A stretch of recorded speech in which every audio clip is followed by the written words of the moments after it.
kicked me out when I was 19. You're being a and we don't like that. You can't live in this house. That definitely made me really focus on being financially independent. And I just don't want to be that girl anymore. As a creator in the top 0.01% of OnlyFans, Kazumi is an entrepreneur and marketing expert. She's done everything from viral memes to fake news in some of the most insane yet genius growth strategies. Kazumi shares the personal side of her work, the highs, the lows, the dangers of being in her industry, and how she got from being trapped under house arrest at age 18 to making over $300,000 a month. My name's Eric. I'm co-founder of Karat. We help creators with their finances, and join us today for a heart-to-heart discussion with Kazumi. I'm here today with a special guest, Kazumi, top 0.01% OnlyFans creator with over 1 million followers, savvy businesswoman who's made more than $5 million in just 2.5 years, previously making more than $300,000 a month, using the power of marketing and memes, and empowered human being who, when she was up until age 18, under house arrest from her parents. Wow, you really did your research. Yeah, because you're not just an OnlyFans creator. There are so many OnlyFans creators, but people look to you and they listen to you because of what you represent beyond that, a hustler, an entrepreneur, someone who chose a different life and has found a way to make bank doing so. You're going to make me Oh, thank you. I've never heard that before on the podcast ever. But I'm going to take that as my best compliment possible. You're so welcome. Yeah. You've previously said that despite all your success, your parents still don't even really know what you do. They still don't know. And I think as I get bigger, it almost gets easier because technologies have advanced. If they see my I'll say I sold my rights to AI. Oh my gosh. I mean, like, I could. Like, you're playing the waiting game, so when AI technology gets good enough, it might not even be you. Yeah, and also I feel like every girl in Los Angeles has an OnlyFans. Honestly, it's on them at this point if they haven't figured out that I'm selling boobs for money. But when you have conversations with them, I don't have conversations. Why is that? Well, they kicked me out when I was 19. So there's been a little bit of beef around that, obviously. And since then, we've kind of, like during holidays and during birthdays and big events, I'll show up and I'll give everyone I'll pay for dinner, but we don't really have conversations. Like I was telling my partner earlier, like, have you ever heard me like have a phone call with my parents? And he was like, no, like I don't call them or like keep up with them at all. I completely get it. I don't talk to my parents either. Yeah, it's like, I feel like it would be TMI to say this is from my like who fucking cares? Like I'm making a lot of money. And they don't really ask too many questions either. I think they think I'm a loser though, because I don't know how to drive and I haven't finished college.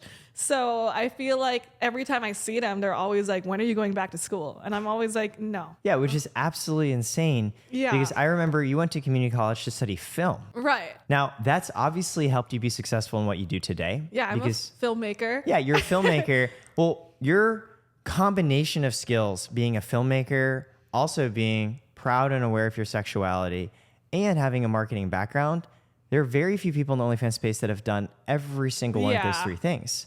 And it's crazy to me that your parents, well, actually, I get it, Asian, they're just focusing on college. It's like, you don't want me to be a doctor, dude. I feel like if someone walked someone in, would explode on my watch or something. You make people's hearts heal in a different way. Yeah. And their heads in a different way too. I make them feel good. Exactly. So you mentioned that they kicked you out when you were 19, and up until age 17, 18, they didn't even let you have a phone. No. So I got my phone on my 18th birthday. And even then that had a tracking device like well into my 20s. I don't think my parents ever meant to cause me bodily harm in any way, but I think they're just like immigrants and don't know how to discipline properly. There would be like instances where like I would break curfew and then the doors would be locked, and there's no way to get in. So I just that was how they kicked me out. Like I missed my 10:30 curfew and they just had garbage bags and they were like, that's it. So I was couch surfing for about a month after that. I tried to figure it out. I think their overall lesson was like, you need to follow our rules to live in this house. And if you can't follow the rules, then you can't live in this house. But I was like, I'm 19. Like, what do you want me to do? And they really didn't want me to learn skills. Like, they didn't want me to learn how to use the bus. They didn't want me to apply to jobs. They wanted me to be really dependent on them for the purpose of control. And so it's really ingrained in my life to be very independent and figure things out, because I just don't want to depend on people like that anymore. How did you stay sane growing up in that type of environment? I mean, how did you? Like, you went to Harvard, so I'm going to assume that your Asian upbringing was probably like way worse or stricter with insane expectations. I ended up in a very similar mentality to you, where I care so much about being able to do what I want to do. I find it really hard, honestly, to listen to what other people tell me in feedback, because I've had so much of my life spent by people telling me, my parents, this is the right way to live life. I feel like also a thing that kind of happened like as a response to that was I kept having shitty boyfriends, because I just didn't want to be fucking home. And when I met a shitty boyfriend, I would always want to like move into their house and like really like get serious fast, so that way I wouldn't live with my parents. And that never ended well.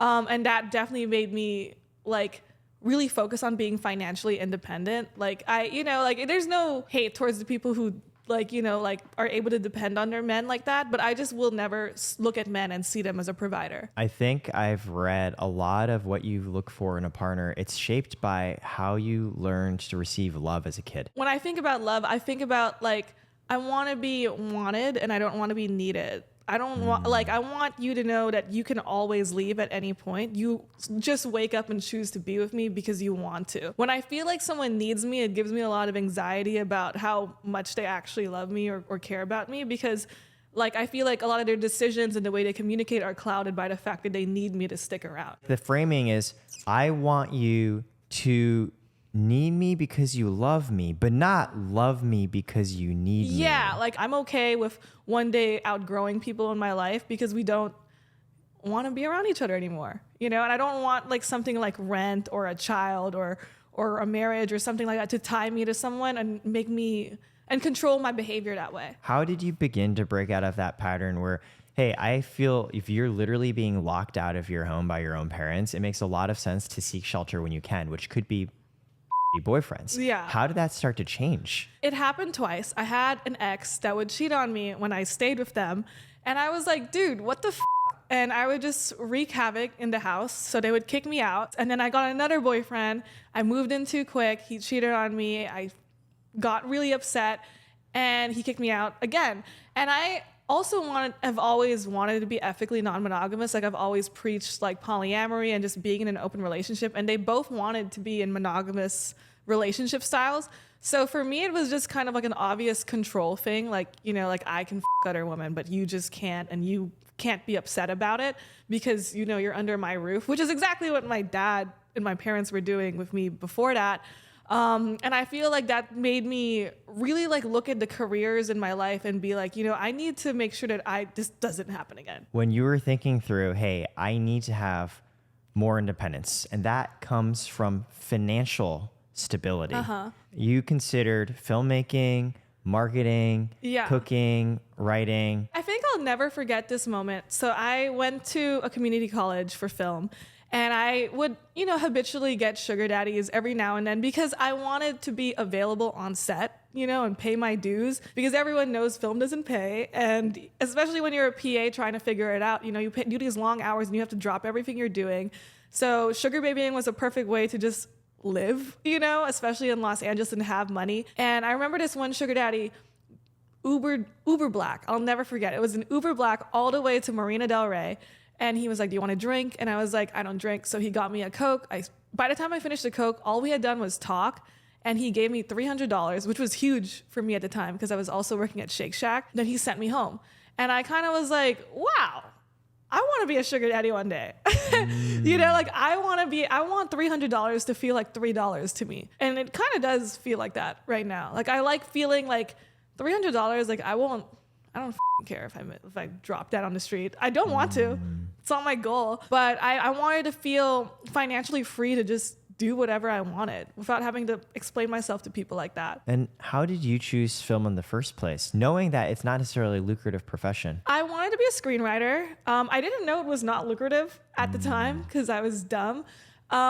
I still want to tell Asian stories, especially like stories like mine, which are, you know, like I was a promiscuous girl. I won my college's film festival, like talking about, like based off of a film that was based off of me that I wrote in high school. Those are things I still want to do. As I've started like really becoming Kazumi, I've been able to wear like different hats, and I want to like diversify into other projects. Like I want to get in a movie. I want to take acting classes. I want to just create different things and see how far I could take what Kazumi is. I feel like the first way people might have gone to know you was because, oh, she's hot. I'm like medium hot. Why do you think of yourself as medium hot? Why do you think that you've been so successful? I think like if you go down the street, you know, I'm just an average looking girl. And I think, or especially like in the world of OnlyFans and but that's the problem. We're all hot. So the only way you stand out is by showing personality and really like evolving your brand into something that people could relate and project themselves onto so they could have a parasocial relationship with you.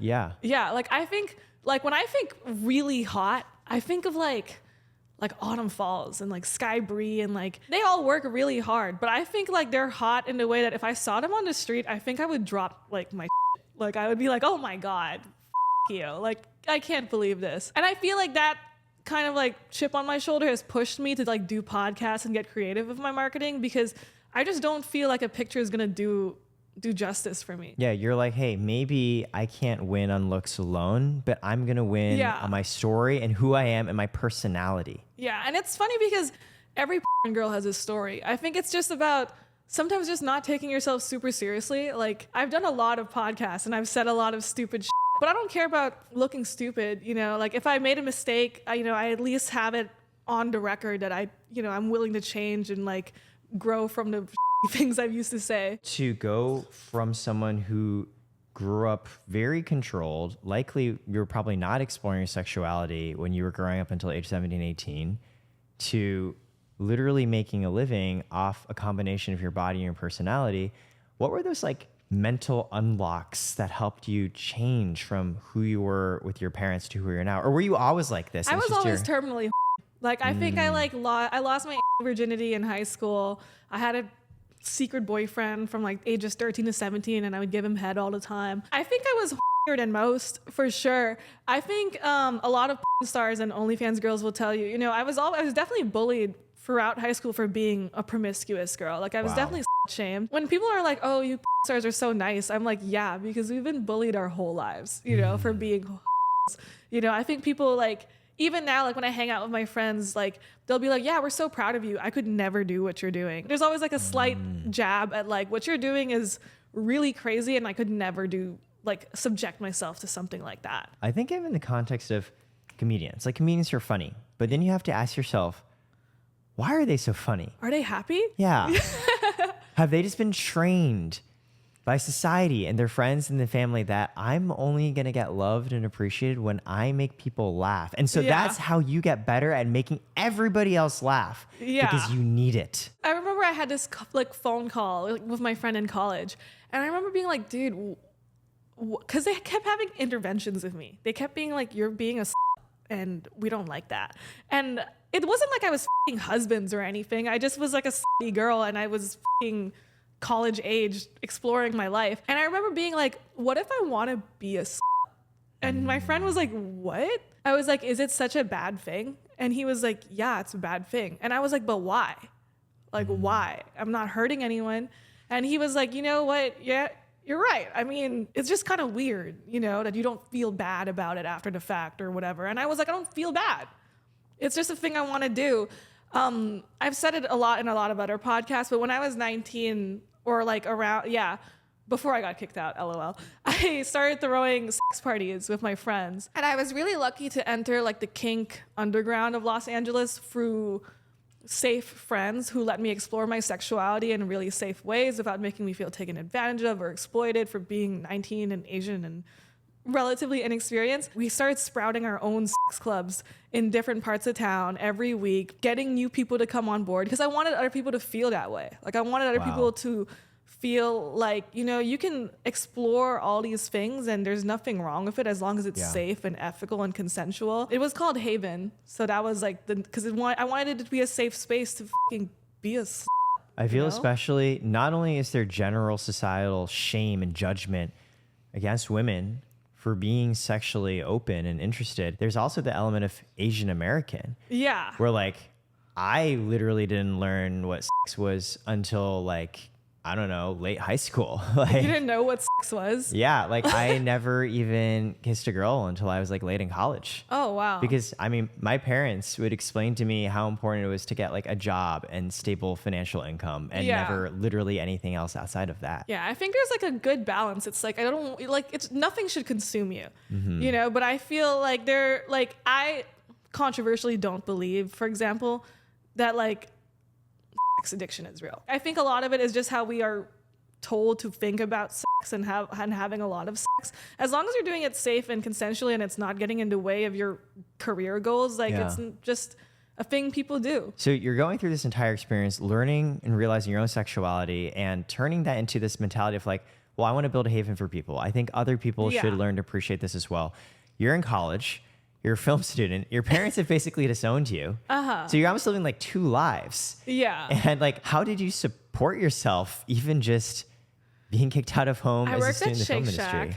And I was a sugar baby sometimes. But I mean, at the time, like my expenses weren't insane. Like it was like either I was staying with my parents or I was staying with whatever shitty boyfriend I had, just living in the melodrama of my life. Those sex parties, by the way, were always free. Wow. And they never had drugs. They never had alcohol because I never wanted to blur the lines of consent. You don't drink? I'm Asian and I like get like allergic and a rash and shit. But I don't know. I was like, I'm 19. I can't drink yet. Yeah. So, I mean, I don't drink either. I'm more just like, I feel like most people that's do. wrong. Yeah. Yeah.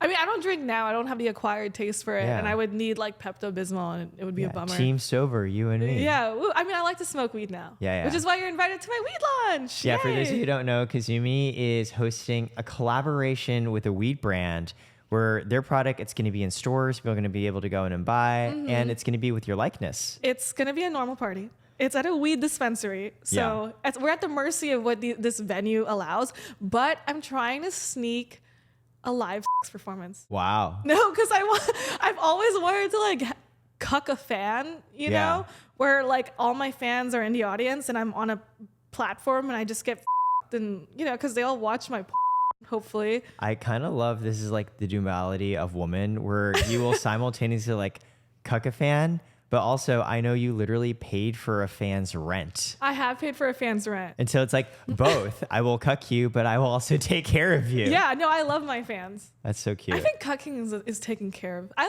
like to be cucked sometimes. Where do you think that comes from? When did you realize that? It's not my turn. It's not always my turn. But I like to watch people have sex. Like I've been to a lot of like nudist resorts and swinger resorts, and sometimes like I just like to watch and like be part of the ambiance. What point did you begin to manifest your passions, building Haven, exploring your sexuality into a business, which today literally takes you into collaborations with other businesses and brands? COVID, which I think is like the answer for everyone. I mean, like during COVID, I wanted a remote job, preferably with residual income. I had a marketing job, which was probably more closer to an MLM.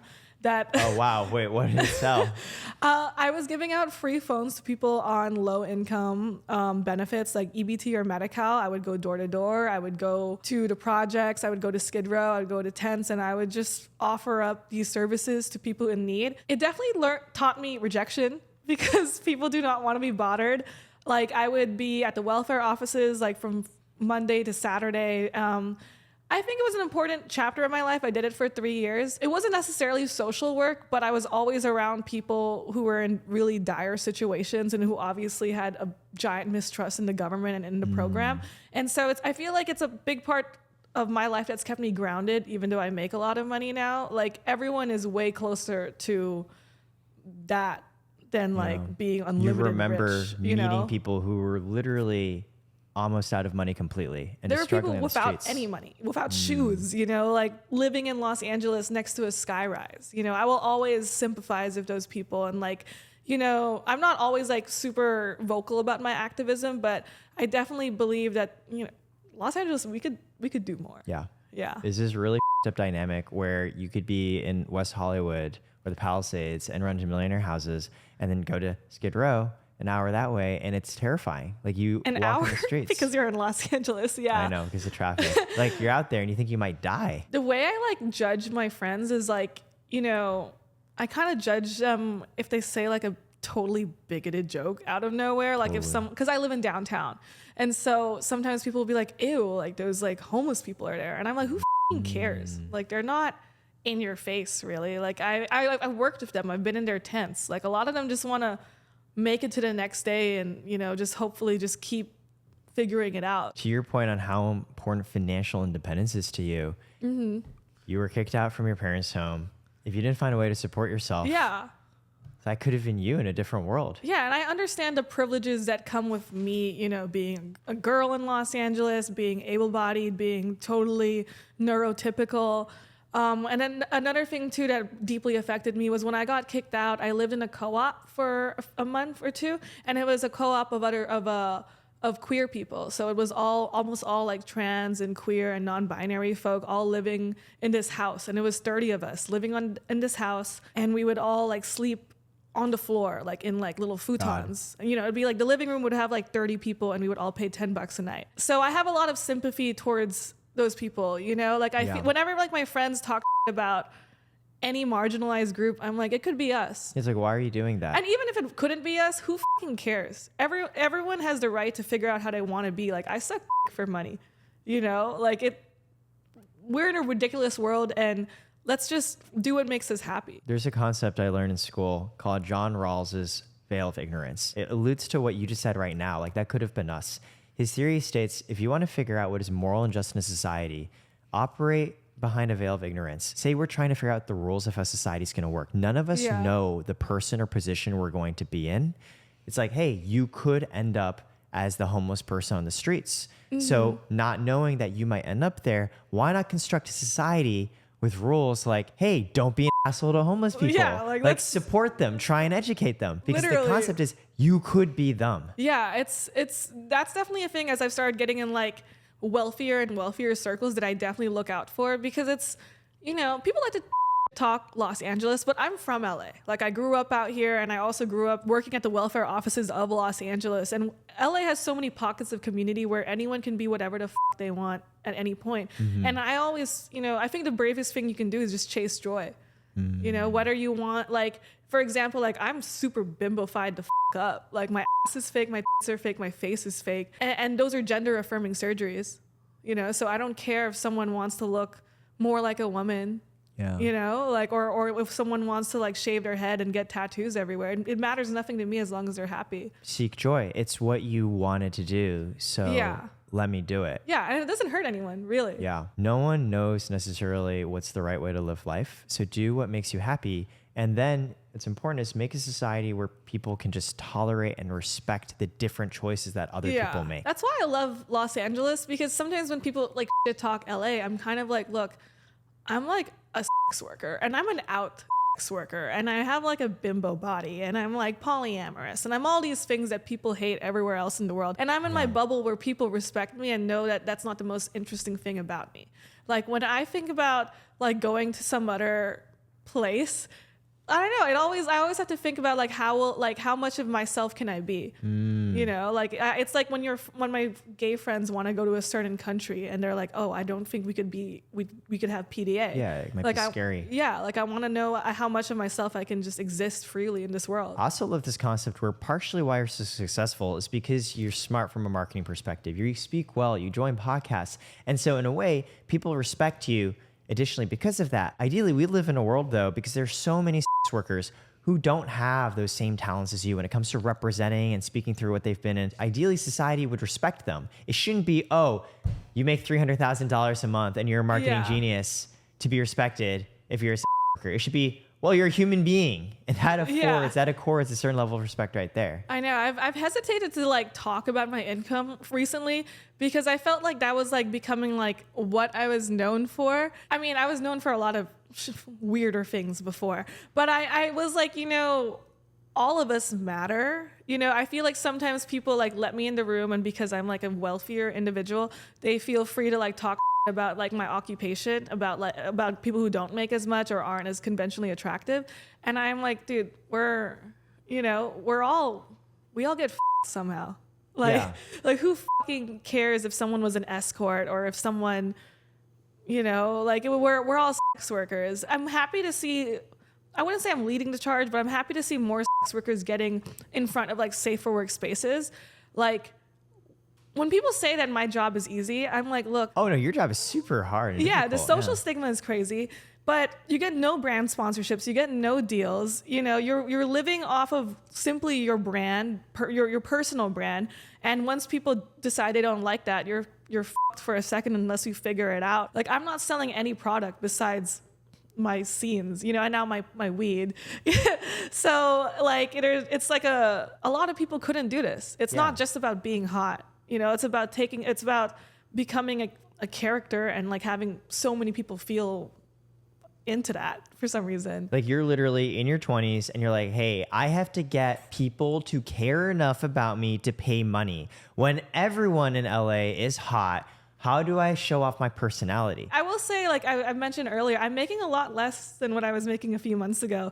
And it's kind of given me a little bit of an imposter syndrome because I felt like last year, like I was winning everything. I was in front of stuff. People were, giving me my flowers.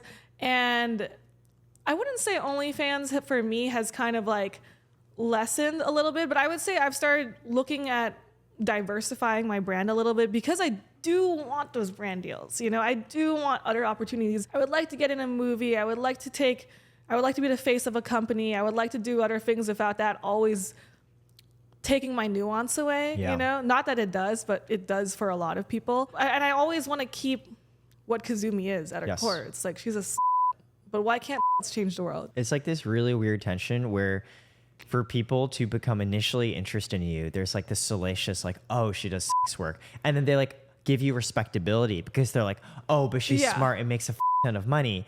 And then it's like, well, okay, like maybe you should just appreciate me as who I am. And maybe I don't need to make a lot of money, but you can still like what I'm doing. And it's still okay to be a Yeah, no, I'm for the sluts all day. But yeah, that's why I've been doing that weed brand. I'm looking at like doing other things with my income. I think as a sex worker or as a social media person in general, I have a lot of anxiety around like what's next. Like what am I gonna fall off? I've had a pretty depressive year actually because I feel like I fell off and I haven't done. This is my first podcast in a while. All my podcasts, were starting to get really repetitive. I wasn't really coming into a podcast and saying new things, and that was getting me in my head a little bit because I was like, am I just like a one-trick pony to I just share my story 15,000 times? Yeah, I was like, so it's like I'm saying it and I'm slicing it all these different ways, but is it helping me? And I'm starting to realize who I want Kazumi to be in this space. If I could choose what I do, I would just do. It's fun. It's a limited cap, even though I own the intellectual property of like my content, like.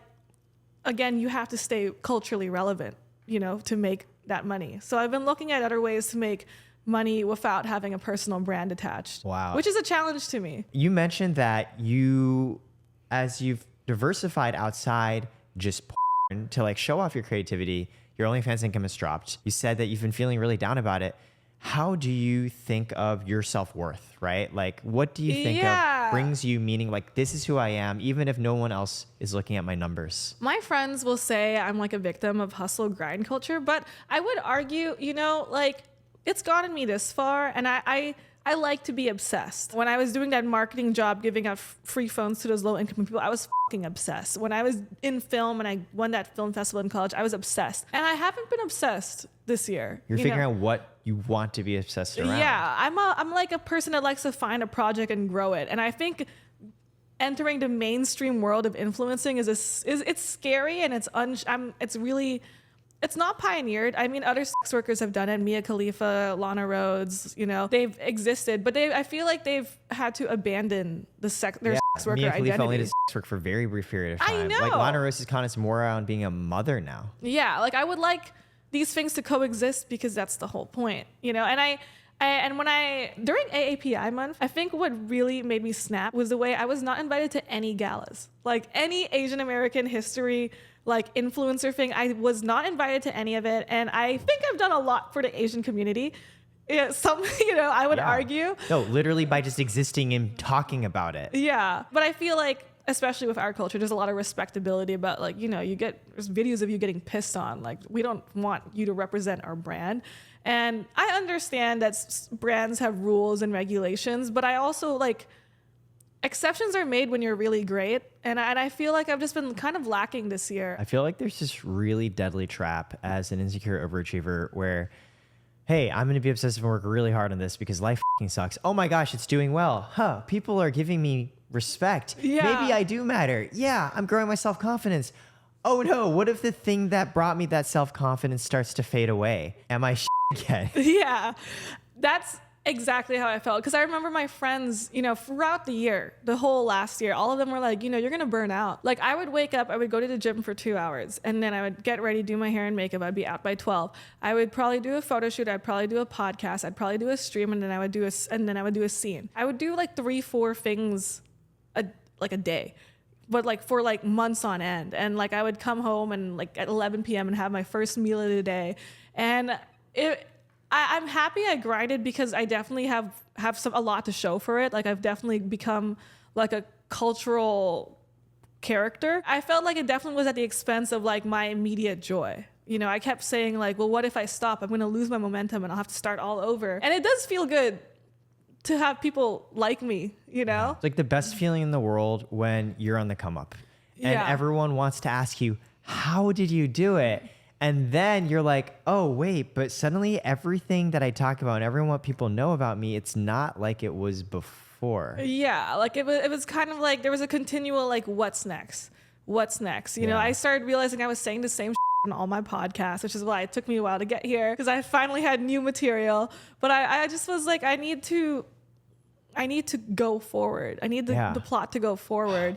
And I'm really realizing that sometimes the plot going forward is taking rest and like chilling out for a second. Everyone doing something on their own, there's like a period where you know what you want to do and you just execute and you work hard and you crush it. And there's always change. Then I always go through a phase of what I call wandering in the desert. Where like you're like physically wandering in like Death like Valley. Emotionally, like basically like, well, actually, it's not a bad idea. Maybe I should actually go out, take a break, go to the Sahara. Joshua Tree. Yeah. Oh, actually, Joshua Tree is a lot closer than the Sahara. But like metaphorically, it's kind of like, oh, shit, like I have no fucking clue what I'm doing now next. Yeah. And I'm really scared. Yeah. It's like when the dust settles, who are you really? And I think it's part of the price of, similarly to you, I grew up with so many expectations on how to live life that what I care more than anything is feeling free, not only from other people telling me stuff to do, but internally. And I think the price of trying to always be free and independent is like, you have to figure out what to do. Yeah, absolutely. No one's telling you. That's where I'm at. It's like being a sex worker and then pioneering to whatever the I am. There's no brochure. There's no handbook. Yeah. And then it's, yeah. And there was a point where I realized too, like all my friends, the way we hung out was create content. It was like, hey, let's do a stream. Hey, let's do a photo shoot. And of course that's my love language. I love to work. Yeah. But I started being like, what if we just, I started going to like dinner with my friends frequently this year. And each time, and I'm starting to like not feel so bad about it, where it's like, let's just hang out like people. Then it comes the part where it's like you start seeing other people and they're really growing. They're on the come up. They're where I was last year. And it's like, oh, am I really falling off? Like I should be doing that. But I'm coming to peace with the terms that this year can be a quieter year for me. I feel that exact same tension, especially in LA, right?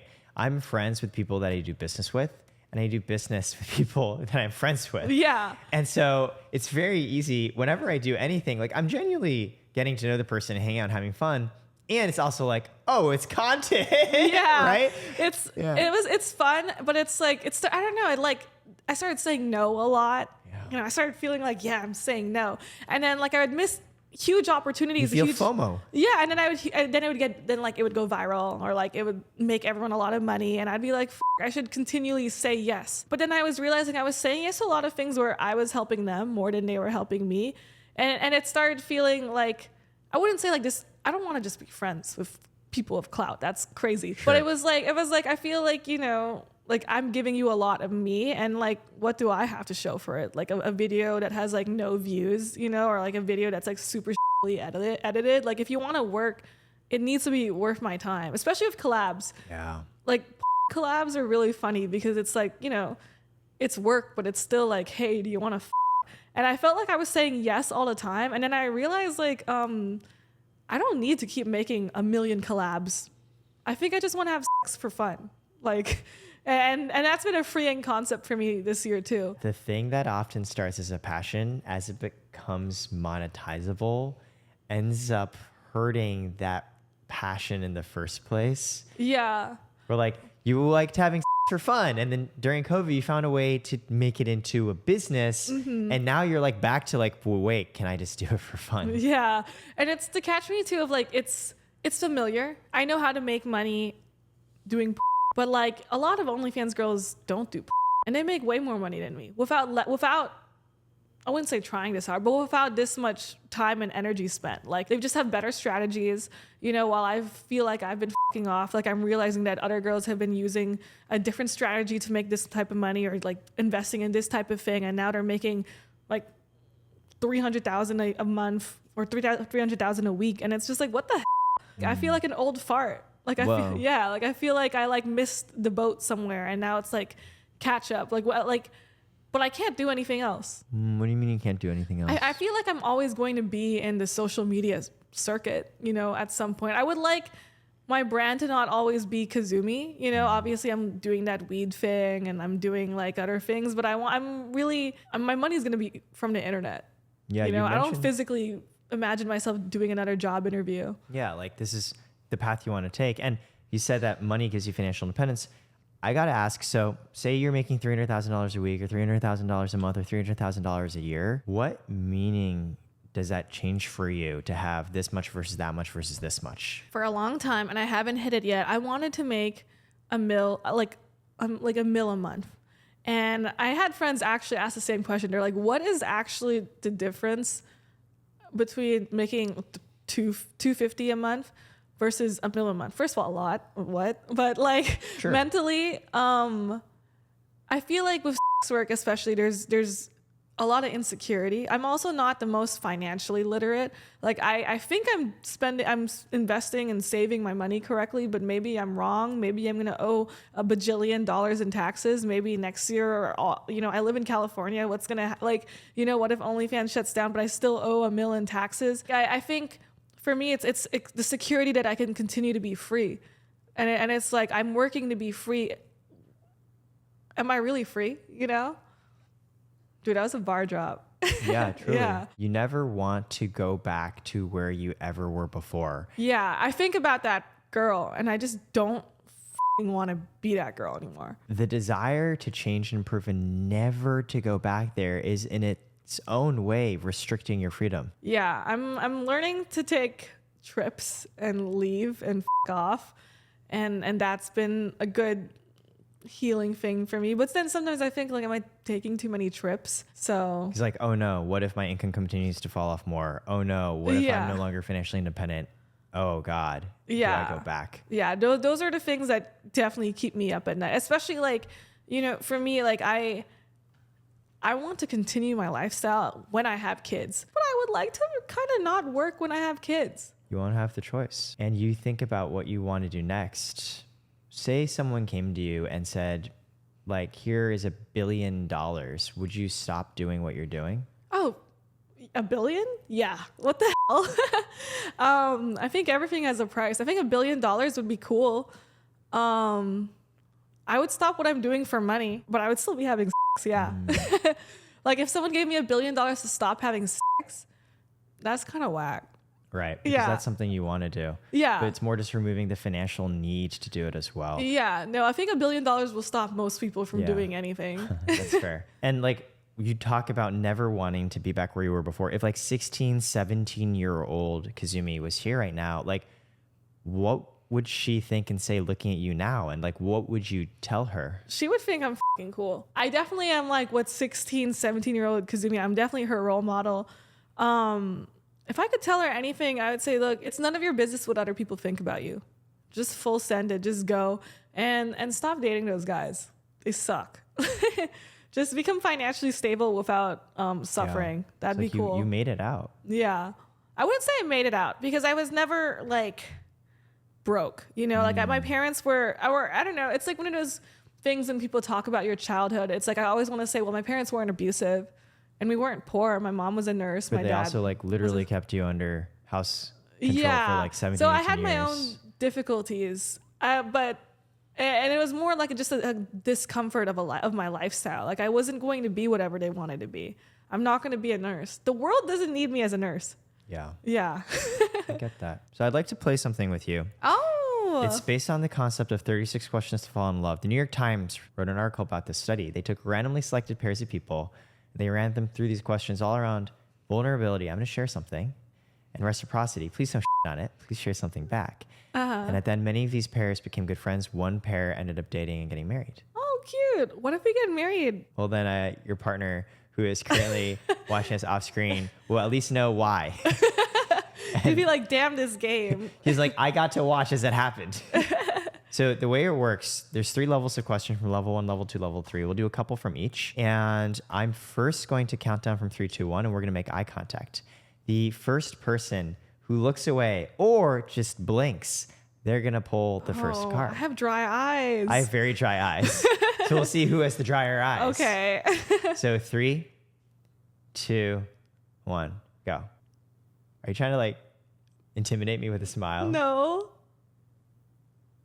Oh God, I have really dry eyes. I have really, really dry eyes. Okay, so we're going to start with level 1, which I'm going to pull for you. If I were to buy you a present, knowing nothing about you other than what you look like, what would it be? Like what I would assume you would probably buy for me? Yeah. You'd probably buy like a Skims dress. Why would I buy you a Skims I feel like dress? I look like a girl who would probably wear that. Like I think if you like met me on If the I street, knew literally nothing about you than your appearance. like if you looked at me on the street and you had to buy me a gift, you would probably buy me a Skims dress or a candle because that's what you get for people you don't know. I think it actually goes to the appearance you have. It's not what most people expect from your personality and your mind. Yeah, what is that so mean?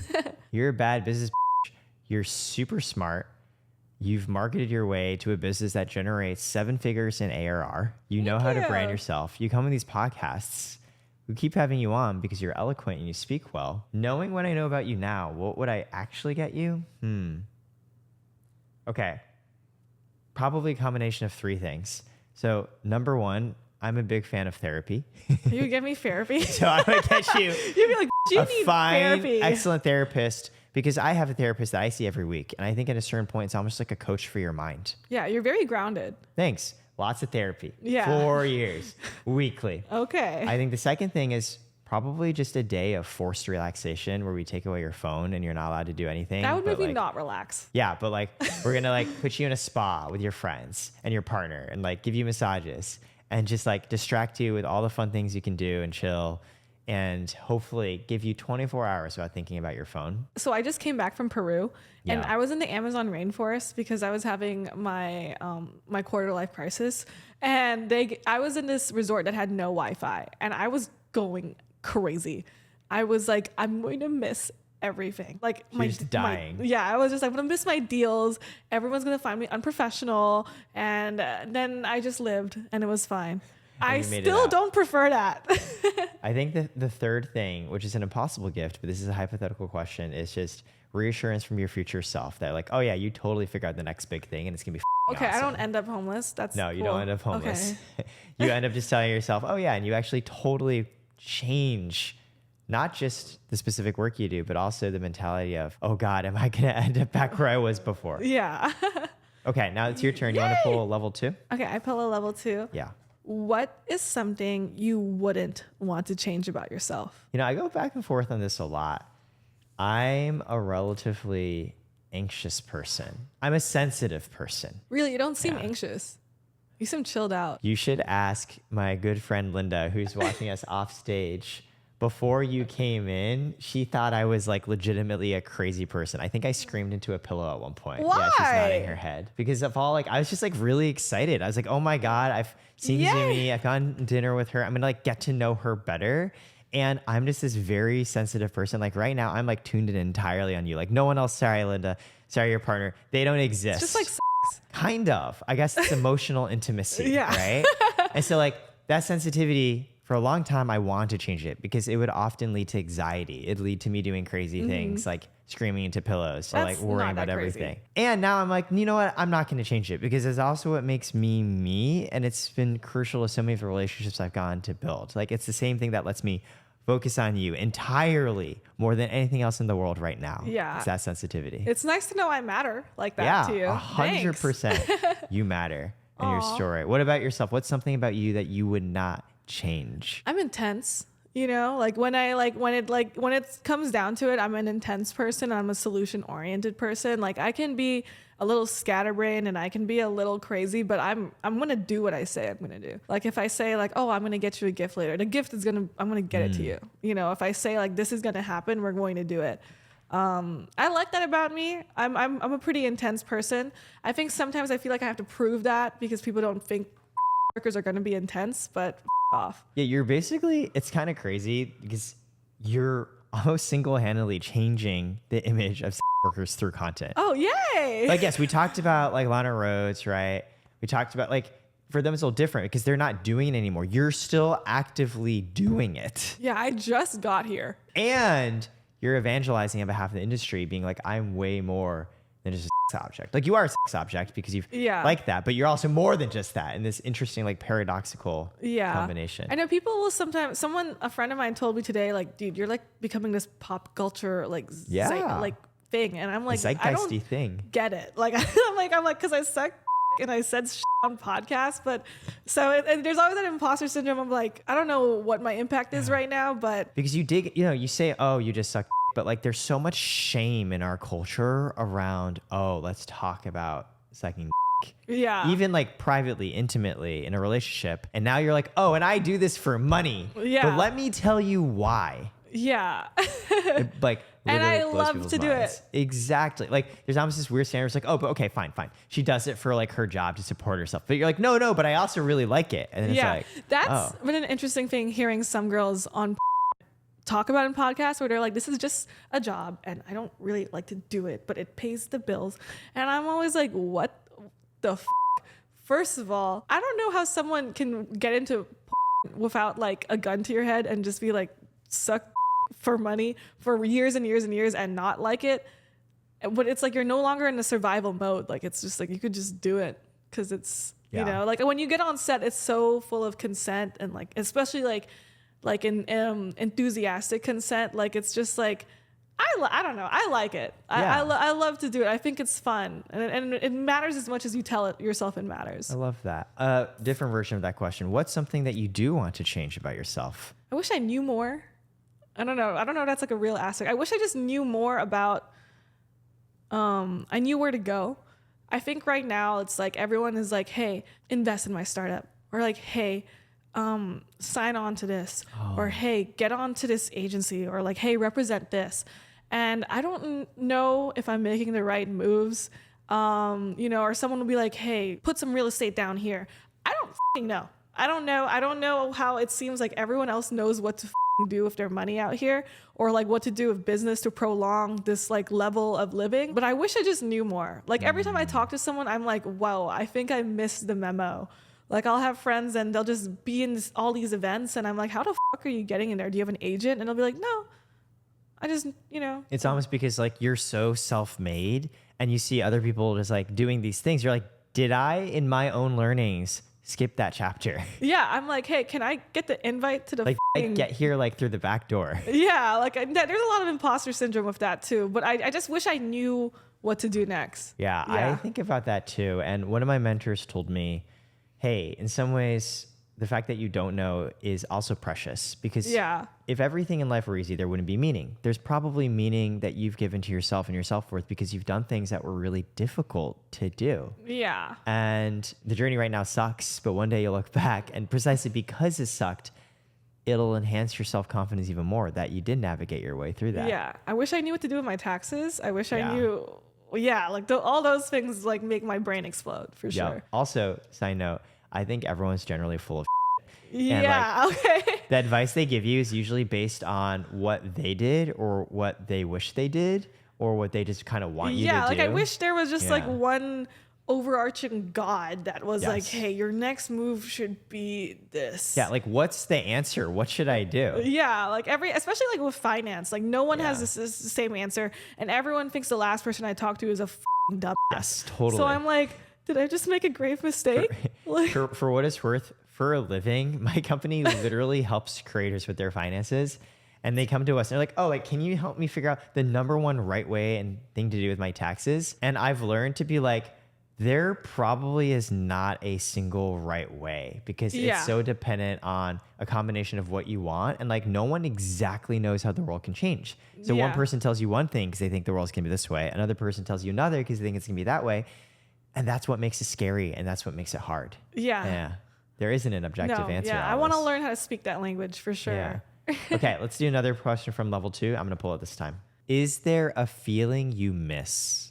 Yeah, we talked about it. I miss feeling obsessed with something. Like I think there's like this part in me right now that's like, I have to wait for an emergency to wake the up. Like I'm Yeah. right now, I'm really comfortable. Like my life is good. I can book a first class trip to anywhere tomorrow. You can drop $300 just like that for a sugar daddy. Yeah, deal, so too. that lack of emergency is that it creates a lack of urgency where it's like I'm just sitting on my hands being like, do, what do I do? I don't know what to do. Everyone's talking to me thinking I'm cool and sucking my and I'm just like, oh my, but I need to just pretend like I'm on an emergency to feel like, okay, like we need to figure some You need that urgency. Yeah. One day you are just going to wake up and know exactly what to do because I think your unconscious is processing and handling it all. Yeah. Like consciously, it hasn't yet registered because you unconsciously, you're still figuring it out. You're taking in information, you're Yeah. filtering it through your own experiences. I guess what I you haven't care found about. it because I would Yeah, know. exactly. It's like one day you're going to wake up and know, and the decision you make is going to be the right one because you've like processed it. I Yeah. went through something very similar. So when I graduated Harvard, I spent 7 years working in corporate America in investment banking, Woohoo! consulting, and Instagram. And when I quit Instagram, I didn't know what the to do for like a year. One day I just woke up literally and it's like, I know what I need to do. And I realized it's because like, I wasn't just sitting there doing nothing. Inside, internal Eric was just getting Internal his time. Eric. Exactly. It's almost like Yeah. trusting in internal Kazumi, like unconscious Kazumi. You've gotten yourself this far. Yeah, it's time to trust my instinct. I'm excited for this weed thing because Yeah. it's a new venture and I don't understand anything that's happening. So, but I'm curious to see what the power of my brand is from Right. what I've built To so be far. like, hey, you know and appreciate me as a Want to person. smoke me as weed? Exactly. Yeah. I kind of love that. Okay, let's do another level 2. How about this time you choose it? Wee. If you could prescribe me one thing to do for the rest of this month, what would it be and why? Continuing on what you said before, just having one hangout at least a week with someone that has nothing to do around content. Yeah, so just getting a dinner with the homies once a Exactly. week. Yeah. Which also is what I'm going to prescribe myself. Yeah, I would prescribe that to you. It is hard. Are you relaxed? Do I seem relaxed? Yeah, you seem chill. I'm not relaxed. Okay. Okay. Well, you fooled me. I grew up really scared of everyone and everything. I was a huge introvert. I was a huge nerd. I basically assumed nobody wanted to talk to me and that I sucked, and that a huge part of me still believes that. And the same way we just talked about, comedians learned how to get funny so that people would pay attention to them and treat them well. I learned how to hide a lot of that anxiety and worry because that's what worked. So you've like learned how to mask that. Yeah. Like in a way, like all the ways that I found to make a living, whether I was a banker or a consultant or a product manager, is because I learned how to sound like I know what I'm talking about. You do When sound like you know what internally, you're talking about. I'm scared less. I took acting classes early this year because I also wanted to do something new, something creative. And the acting teacher, because I was like, oh, ooh, like, did I do a good job? This is very new and risky for me, but I wanted to explore that side. And 2 things he noticed about me. He's like, number 1, he's like, I couldn't believe this was your first time ever acting. Because usually people, when it's their first time, there's a lot of fear and nervous energy that permeates the scene. And he's like, no, for you, it's like ice runs through your veins. Like, you don't seem worried. And the second thing he said was, but I'm also not picking up actual emotions from you. I'm like, oh, that's because I've learned to deaden everything so much that I can present things in corporate America. I've never learned how to re-bring those emotions and feelings back out. I feel that. I think something similar for me, like for example, I was so freaking nervous about this pregnant I was doing. And so I asked everyone I'd known who'd and I was like, please watch my porn and roast me. Like, just tell me. Like review it, give me side notes. And I asked a bunch of fans. And I had a fan and he sent me this email that was like scrolls long of like, hey, critique. Yeah, critiques, but also like all these videos like Lana Rhoades, also Akira, with the video, with timestamps of like, hey, at this point you should switch and say this, at this point say this, at this point say this. A thing a friend of mine said that really helped me was like, girls don't usually do like a big showcase bang until they've done like 100, 200 scenes under their belt. But because of your marketing, you've able to accelerate to like being able to do these like important milestones in porn careers, but you don't really have the skill set because you look like a deer in headlights in most of your porn. And I was like, no, I wanted to look like a sex wizard. And she was like, no, it's cool. It's part of your story. Like the chronological order of like, this is that was your first scene, but it turned out to be a giant vixen scene. Of course, you're going to look insanely nervous. So I've started really studying how to have sex in like a performative way. Like I've spent days with Adriana Chechik, with Tiana Trump, just saying like, dude, how do I suck?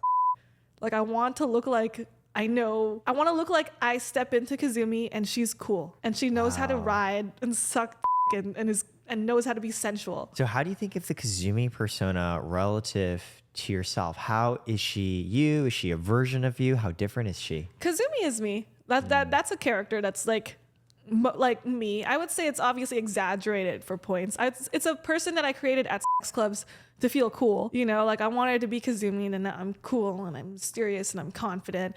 It's like when I went into this furry convention and I saw this guy and he was dressed up as a fox and everyone was high-fiving him and he was cool and he was fun and he was being the anthropological like traits of a fox, which is just a fun character. And in my mind, I was like, I just know his real self is probably a nerd because he's a furry. And I was like, but in this one moment, he's stepping outside of himself and being the person who he wants to be. He's this Tyler Durden in furry form, What a bar. Yeah. Tyler Durden in a persona. Yeah, Kazumi is my I just watched Fight Club, is my Tyler Durden. I totally get that because when I'm talking with you right now, this is me. Yeah. But it's a version of me that I unconsciously trained myself to be accepted by society instead of just like running all over the place, being a huge fucking panicky mess. Yeah, like Kazumi, she looks the way I want to look, she fucks the way I want to look, she makes people laugh and she's interesting and she's rich as fuck and she's cool. And then I go home and I'm me and I can go have an anxiety attack in silence. Yeah, sounds like my life too. It's funny, like again, I keep coming back to the meaning thing. You have to ask yourself, why is this person so good at doing what they do in front of everyone else? Why did they work so hard to need that? Yeah. And it gives you insight into how they might actually be when there's nobody there. That was a part that was freaking me out about the content I was making last year. No regrets about any of the people I've collabed with, but I started being like, I don't know if I want to be associated with certain people or like remembered for certain things I said that were totally ignorant and just me dancing like a monkey because I felt like that's what people wanted me to say. And then realizing like, oh my God, that like totally doesn't represent my character. But everything I say is an aspect of me, but I don't want it to be like misrepresented or have people think like she's a bad person or doesn't care about this because she just wanted to be funny for a soundbite. I felt like I was chasing soundbites last year. So what's so remarkable, you said I didn't seem nervous. You come off so professional and collected and such a well-spoken, like a lot of podcasts, we bring on a creator who's great at their content, but they're not necessarily talking long form in their content. So on air, they talk like a normal person. They stumble, they hesitate, they get confused. You're like a pro. Yeah, no, I'm being Kazumi right now. She's cool. After this, I'll be like, did I suck? Yeah, you're being Kazumi and I'm being Eric from Karat right now. Yeah, and the camera's still trying to be like, we'll find a pillow to scream into. Oh yeah, 100%. Okay, this time you want to pull another level 3? Yay. We'll do a couple more. Why do you think we met? I think that anyone who's doing a bit of their own thing ends up having similar realizations. Yeah. Like we've talked about, like, oh my God, like people keep telling me what to do and they don't know what they want to do. And I want to figure out my own path about what to do. But then like, I'm really nervous about it and it's really hard, but I'm going to work really hard and I'm seeing some success. But now is my self-worth tied to the success? What if it doesn't stay that way? I think we all kind of end up in a similar place, even doing completely different things. Yeah. And then you end up with similar friends who can relate to those kinds of things. And if you're in the same geographical place, We're in Los you're Angeles. going to meet each other. Like I had already known about you through Jack, Selby, and Graham Stephan. Oh, love them. And that's not how I actually met you. Oh. Right? I Yeah. met you through Scumbag Dad. Love and him also. Stanzi Potenza, who I met through like Melissa Ong. So like a entirely different circle of creators that's not even really connected to Graham and Jack. Yeah. And in some ways, I think that was inevitable. And if it wasn't through Stanzi and Scumbag Dad, it would have been something else. Yeah, I think we're always like 2 or 3 people away from knowing each other. Like, I'm pretty sure I'm so close to meeting Obama. Like, I'm so close to You're meeting. like, I am I'm one super degree close of connection to away meeting from Hunter Obama. Biden, for sure. We all have similar, similar fears because we're all kind of social media people. Yeah. I think it's interesting that we never really talk about it because there's no way to talk about it publicly besides like with your friends, because I don't want to seem like an ungrateful asshole about my clout or money. But like, sometimes I just want to be left the f alone. Like, it's like, there's a parasocial relationship that I'm so grateful for, but sometimes they have like these weird projections of the way I'm supposed to act or the things I'm supposed to believe in. And I'm just like, you know, honestly, I'm not really a role model. I'm kind of a shitty person and I'm selfish and I'm going to be a dickhead. And, you know, I do stand for cool stuff that you agree with, but I also probably stand for things you don't want me to say in real life that would give you the ick, which is a way, which makes me feel like sometimes people don't really like me for me, but it's also like, that's just a small fragment of who I am. You are a symbol, but you're not just a symbol. You're also a human. Yeah. Not just for people to project things I onto. had a friend, and it goes back to like the way when I started doing a bunch of podcasts of different types of people. And I had a friend that was like, why aren't you canceled? You always hang out with canceled people. And I was like, why the f would I get canceled over? Like, what? Like, I didn't do anything cancelable. I'm also like not going to have women pay for the sins of men specifically. Everyone decides what is worth their business and what isn't, and what risks they're willing to take by like hanging out with certain people. You know, we can just always just strive to be better. But I also just find that type of like people watching to be so performative. It's like you're waiting to cancel me by waiting to see if I hang out with someone else canceled. Like, what the f? And those are things that as influencers we always have to be aware of because our income is based off of our personal brands of how much people like us. And if we do something that people don't like, it's like you see the dollar signs just drop down your account. Terrifying. Yeah. And it's like, it makes me want to like shut up sometimes. It almost reminds me, there's been a long-standing tradition when a new president is sworn in, the previous president will write a letter to them. Trump is kind of the exception because he's kind of like, f all you guys. But previously, up until him, every single president did this. There's sort of be like, you know, you beat me, but there's a camaraderie. Like, even though we might be totally opposed to each other, what we stand for, and in public, like hate the shit out of each other, privately, I'm the only other person in this world in a group of maybe 40x plus people who understands what you're about to go through, and you're going to understand what I've been through. Yeah. No. And the expectations. Yeah, it's definitely hard. I feel like there was the lack of privacy at some point. Like, even like when I rambled with my close friends, I'd be like, can I post this? Or will people just like take it out of context and like shit on me for it? Like, this is supposed to be like my private space. And so that's why when it comes to why we met, we're both LA. Yeah, we're both in LA. Asian American. We're both Asian. We're both doing our own thing and trying to figure it out. We're no gonna trying, one just way or doing. another. But we're figuring it out for sure. I like that. All right, last question. In one word, describe how you feel right now. I'm chilling. Yeah, you're vibing? Yeah, I'm chilling. Yeah? I'm hungry. Yeah, I'm hungry too. I'm hungry. I'm also feeling pretty relaxed. I think a lot of that nervous energy, it's less nervous now. Yay! Because I'm like, hey, I got to know you better. You got to know me. And we did it. And I'm really grateful for you for making time today. You got me naked on this podcast. Emotionally naked. Yeah, and I got you naked. We did. We were both emotionally vulnerable and naked. Yeah. And now they can go watch you actually naked if they want after. Yeah. But not me. Yeah, not Eric. Okay. Would you ever do sex work? No, that's like a crazy question. No, because I'm way too scared and shy and insecure. Yeah. Okay. It takes a lot of courage to do that. Guess that's most people why they don't do it. Yeah. But that's why some people have turned you to symbol, because you represent what they wish they could do in another world. It's funny how angry it makes some people. Like when I like post about my partner and they'll be like, what the like, you're not supposed to have a boyfriend that actually likes you. Like Everyone's just projecting their own it's like things. you were supposed to have a shitty life and like die in a ditch. And I'm like, actually my life is pretty good and I have a loving long-term partner. And then they'll be like, fuck you. And I'm like, it's just because I represent that you could be whatever you want to be and it'll be okay. Because they see you and they wonder, they told themselves, oh, I couldn't have been like that because it wouldn't have been possible, but she's doing it. So is it me? No, it's her. Yeah, it's like she is a symbol of everything wrong in society because she found someone to love her. Aww. I know, right? What an honor. I get that. Well, thank you for making time. Yay! How do you feel? Good. That's a lot of fun. Oh, we'll take some quick photos too.